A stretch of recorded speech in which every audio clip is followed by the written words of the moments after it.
मेजा में प्रसव के दौरान महिला की हालत बिगड़ी, हुई मौत, परिजनों ने अस्पताल पर किया हंगामा। रामनगर बाजार में ऐसे कई अवैध हॉस्पिटल संचालित होते हैं जिसे आए दिन घटना घटती रहती है। सीएमओ बने अनजान। मेजा प्रयागराज। मेजा थाना क्षेत्र के सिरसा चौकी अंतर्गत रामनगर बाजार में एक मां शीतला अस्पताल में ऑपरेशन से बच्चे को जन्म देने के बाद प्रसूता की हालत बिगड़ गई।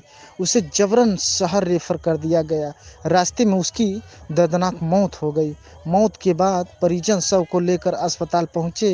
इलाज में लापरवाही का आरोप लगाकर हंगामा कर दिया।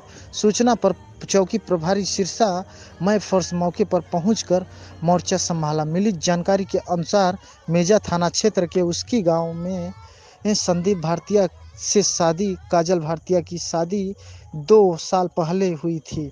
प्रसव पीड़ा हुई तो 23 मई को घर के लोग रामनगर चिरैया मोड़ बाजार में संचालित शीतला हॉस्पिटल में भर्ती कराया, जहां ऑपरेशन के बाद 24 मई को प्रसूता ने बच्चे को जन्म दिया। कुछ ही घंटों में प्रसूता काजल भारतीय की हालत गंभीर हो जाती है। अस्पताल संचालक द्वारा शहर रेफर कर दिया गया। परिवार के लोग शहर स्थित अस्पताल ले जा रहे थे कि रास्ते में प्रसूता ने दम तोड़ दिया। परिजन शव लेकर वापस लौटे और शीतला अस्पताल रामनगर में इलाज में लापरवाही का आरोप लगा हंगामा कर दिया। मृतक काजल भारतीय का मायका मेजा थाना क्षेत्र के बिगहनी में था। घटना की सूचना पर मायके वाले भी रोते बिलखते पहुंचे। ये 2 महीने के अंदर रामनगर में संचालित एक हॉस्पिटल में भी एक प्रसूता की मौत हो गई थी। चिकित्सा विभाग ने कार्रवाई करते हुए उक्त अस्पताल को सीज कर दिया था। वहीं 2 महीने के अंदर यह दूसरी घटना है। देखा जाए तो चंद रुपयों की लालच में प्राइवेट अस्पताल संचालकों द्वारा मरीजों की जान के साथ खिलवाड़ किया जा रहा है। प्रयागराज स्वास्थ्य विभाग कर रहे हैं अनदेखी। समय रहते अगर अस्पतालों पर कार्रवाई करती तो आज ऐसी घटना न घटती। परिजनों का रो रो कर बुरा हालत देखना यह है। प्रयागराज के सीएमओ क्या कार्रवाई करते हैं जिससे परिवार को इंसाफ मिल सके। पत्नी की डिलीवरी कहाँ पे कराने जाते हैं आप? शीतला हॉस्पिटल। कहाँ पे स्थित है? शीतला हॉस्पिटल चिरैया मोड़ रामनगर। चिरैया मोड़ रामनगर। तो आपके साथ क्या घटना घटित हो जाती है? घटना घटित हो जाती है कि मतलब कि सांस को दिक्कत था। उसके बाद वो बोले कि ऑपरेशन कर देंगे, सही हो जाएगा बच्चा भी और वो भी बच्चे की माँ भी। उसके बाद परसों कल की रात में मतलब दोपहर में तो करते हैं, फिर वो 4 बजे के बाद इंजेक्शन लगा जब देते हैं पूरा शरीर नीलापन हो जाता है। उसके बाद ये पूरा मतलब घबरा जाते हैं लोग। फिर बाद बोलते हैं अभी सही हो जाएंगे, यही करते रहते हैं। फिर हम लोग बोलते हैं कि अगर आपके बस का नहीं है तो हमको यहाँ से निकाल दो, हम लेके जाते हैं और कहीं दिखाते हैं। फिर उसके बाद बोलते हैं नहीं सही हो जाएंगे, तो हम चले जाते हैं कहीं दिखाने तक आने के मतलब पैसे से जुगाड़ में। वहाँ फिर 10 मिनट बाद फ़ोन करते हैं कि आ जाओ लेके चलना है कहीं। हम बोलते हैं रुक जाओ मैं आ रहा हूँ, फिर चलते हैं। तो वहाँ पे जैसे मैं आया 10 मिनट बाद ये लोग यहाँ से लेके चले जाते हैं मिर्जापुर। वहाँ ले जाते हैं 3-4 घंटे घुमाते हैं, इधर उधर बोलते हैं यहाँ है वहाँ है, एडमिट कर दिए हैं, अब आराम है, ऐसे वैसे यही करते रहते हैं। कितने तारीख के डेट में जो है आप जो है अपनी पत्नी को लेके जाते हैं डिलीवरी करवाने? 22 तारीख को। और ये घटना कब आपके साथ घटित होती है? ये 24 तारीख को कल। तो जो आपके पत्नी के साथ घटना घटित होती है तो उस समय जो है क्या इनके शरीर में नीली पड़ने लगती है इंजेक्शन के दौरान, तो वो कहाँ पे लेके जाते हैं? फिर वहाँ से वो लोग ले जाते हैं मिर्जापुर। तो आपके इजाजत से ले जाते हैं या फिर अपने आप ले जाते हैं? आपका इजाजत नहीं लेते हैं? क्या बोलते हैं जब आपकी जो है पत्नी को लेके जाते हैं मिर्जा, उसमें आपसे क्या बताया जाता है? उसमें मेरे से बताया गया है कि आ जाओ लेके चलते हैं। मैं बोला 10 मिनट मैं आ रहा हूँ थोड़ा।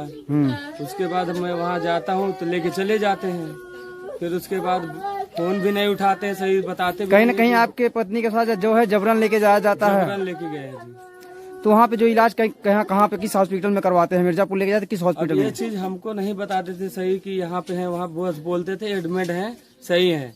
फिर उसके बाद कुछ देर बाद फोन करते थे, बोलते हैं यहाँ पे ले गए हैं। फिर उसके बाद ऐसे करते करते कम से कम 4-5 घंटे बिता दिए। फिर वहाँ से रात को 10:30 बजे रात को वहाँ से लेके चले हैं मिर्जापुर। बोले कि अब चल रहे हैं इलाहाबाद लेके।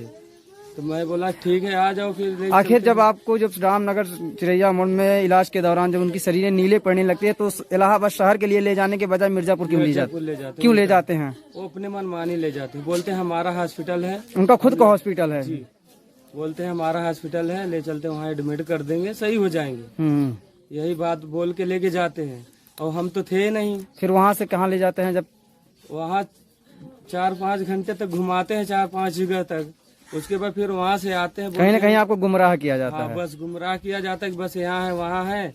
लास्ट में एक जगह छोड़ भी दिए थे, 1 घंटे बाद गए थे, बोले कि मैं आ रहा हूँ, अभी नाश्ता करने आए हैं। अब वहाँ जगह जब डॉक्टर जाता है देखता बोलते हैं कि क्या कहते हैं यहाँ से ले जाओ जल्दी कहीं और दिखाओ। तो ये लोग बोलते हैं आ रहे हैं, यही करते करते आधा 1 घंटा बिता देते हैं। फिर जाते हैं, फिर वहाँ पे जाने के बाद बोलते हैं ठीक है मैं आ रहा हूँ लेके, इलाहाबाद चलते हैं। तो इलाहाबाद जाने के करछना जब पहुँचते हैं उसी बीच में घटना घट जाती है। तो ये किसकी लापरवाही से जो है उनकी मौत होती है आपकी पत्नी का? ये वही जो डॉक्टर हैं वही लोग। तो जो हॉस्पिटल में शीतला हॉस्पिटल में कौन से डॉक्टर जो है आपकी पत्नी का इलाज कर रहे होते हैं? बाहर से डॉक्टर आए हुए होते हैं या फिर खुद ही? बाहर से कोई डॉक्टर नहीं है। तो क्या आप कौन सा डॉक्टर इलाज करते हैं फिर? वहाँ पे एक विनोद नाम के थे। विनोद, डॉक्टर विनोद के नाम से? हाँ, एक बीनू जो मेन डॉक्टर हैं। तो आपकी पत्नी का ऑपरेशन कौन किया था? अब बीनू ही किए थे। विनोद डॉक्टर ही किए थे? नहीं, बीनू जी। वीनू जी जी। तो ये बताइए आपके जब कौन डॉक्टर जो है इंजेक्शन लगाते हैं कि शरीर नीली पड़ने लगती है? अबे तो जी मैं देखा नहीं था जी, लगाए थे फिर उसके बाद हटा देते थे। अब अंदर से सिरिंज भर के लाते थे। अब ये थोड़ी देखा जाता था कि अच्छा, उसके बाद जब आपकी पत्नी एक्सपायर कर जाती है उसके बाद जो हॉस्पिटल में आने में कुछ जो है हाथापाई वगैरह भी होती है क्या? क्या होता है वो? वहाँ पे हाथापाई इसलिए होता है, वो लोग बोलते हैं कि हम जिम्मेदार नहीं थे, ऐसे थे, तुम सब ऐसे बोल रहे हो। फिर वहीं पे हाथापाई होती है, फिर उसके बाद वहाँ पे 100 नंबर आ जाती है। 100 नंबर आ जाते हैं जी। तो आप जो है ऐसे हॉस्पिटलों के ऊपर जो है किस तरीके की जो है कार्रवाई चाहते हैं? कार्रवाई यही चाहते हैं कि सीज होना चाहिए। और जितने लोग हैं जो हमारे साथ ऐसे किए हैं उनके साथ भी कुछ होना चाहिए जी। कहीं ना कहीं उनके साथ जो है कानूनी कार्रवाई होनी चाहिए। जो प्रयागराज के डिप्टी सीएमओ हैं और जो है स्वास्थ्य मंत्री ब्रजेश पाठक जी, आप उनसे क्या न्याय की गुहार लगाना चाहेंगे? उनसे न्याय की ही गुहार लगाना चाहते हैं, हमको न्याय मिलना चाहिए। ऐसे हॉस्पिटलों पे किस प्रकार की कार्रवाई होनी चाहिए? सीज होना चाहिए। सीज होना चाहिए जी।